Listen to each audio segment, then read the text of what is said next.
We all know that money is fuel in our businesses, and without it, we cannot continue to serve and help people. So today, as I normally do in Sarah style, I'm going to throw at you, and you know that's a literal term, a whole different set of tips, some of which will be relevant right now for you. Some of you will be cool to learn right now, but might not be relevant in the immediate term.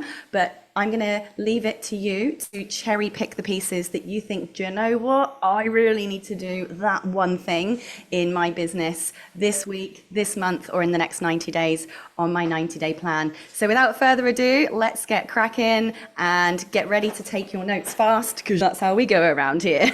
So plan for profit. Who wants some money falling from the sky? Oh, yes, we do. Yes, please. Cha-ching, cha-chong. You all know me by now. Hi, I'm Sarah. I know how to make money. Hence, that's why I'm qualified to teach you stuff about this. Now, the first thing I want to start off on is the mindset thing. Now, I had a very carefully chosen picture of me at the beginning here, being showered in the cashola. And I didn't just pick that because this is about profit. I picked this because this is actually a very purposeful visualization and mindset that I constantly apply to the way I think and feel about money.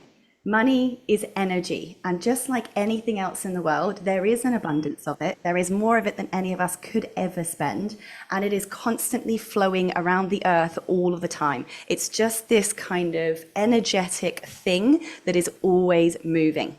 It is never going to be still, and it can move to us as easily as it moves to other people. There are no people that are built or in any way are uniquely different to attract or magnetize money, and there are no people who have some kind of biological setup in them that repels it.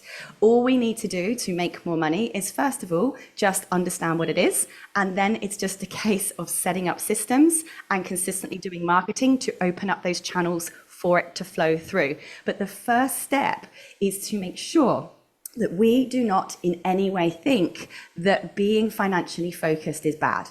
We need to get rid of all of the programming that's in our heads, that money is bad, that money is evil, rich people are evil. Now get this, I was reading a Facebook post very recently. Somebody put up a post, I don't know who it was a stranger, I was just scrolling through Facebook, and the person wrote, if you had any superpower in the world, what to get rid of anything, what would you get rid of?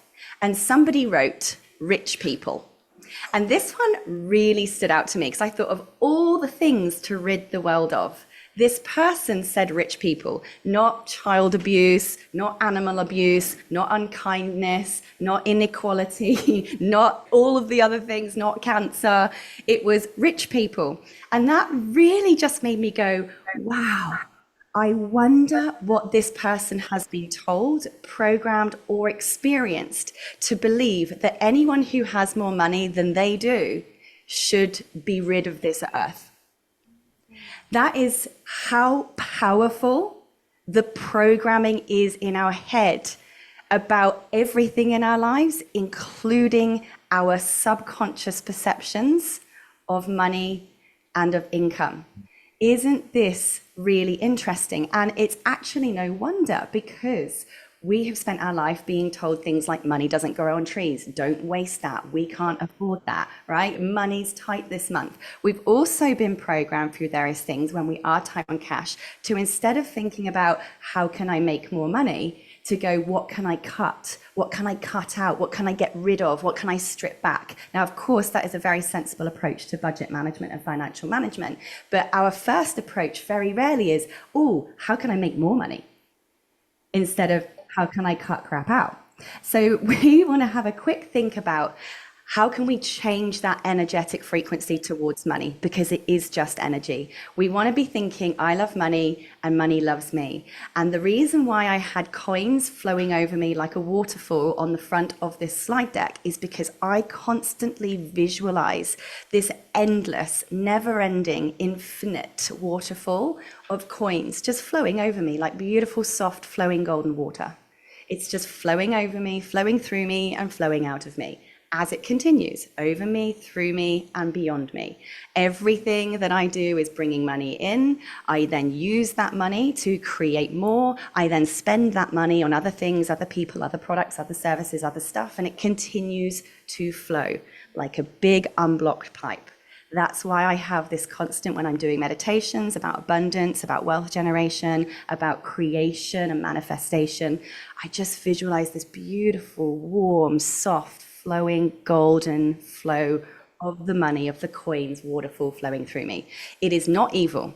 People who have money are not evil. Now, there are certainly evil people out there who are very rich, right? There are also very evil people out there who are very poor. Okay?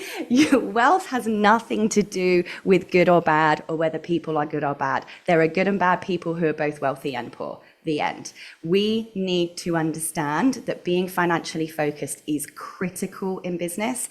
It is the life force of our business. It is the fuel that keeps our vehicle moving forward. If we don't have a profit, we cannot do anything for anyone. We cannot serve anybody, and we absolutely certainly cannot keep the doors open in our business. So I implore you to make sure that you don't have these subconscious scripts in your mind. Oh, I'm not one of those people that could be rich. I'm not one of those wealthy people. I can't afford that. I can't have that. What you can do is you can keep learning and working on creating systems and consistent marketing. It is purely a numbers game that will slowly open up those pathways to bring people in, push people through, and bring more people back through. All this is a game of marketing, a game of the right amount of numbers to the right amount of people over a long enough time. That is the only magic behind successful business and wealth. It's very slow, but it works if you keep doing it and looking at what's working, what isn't working.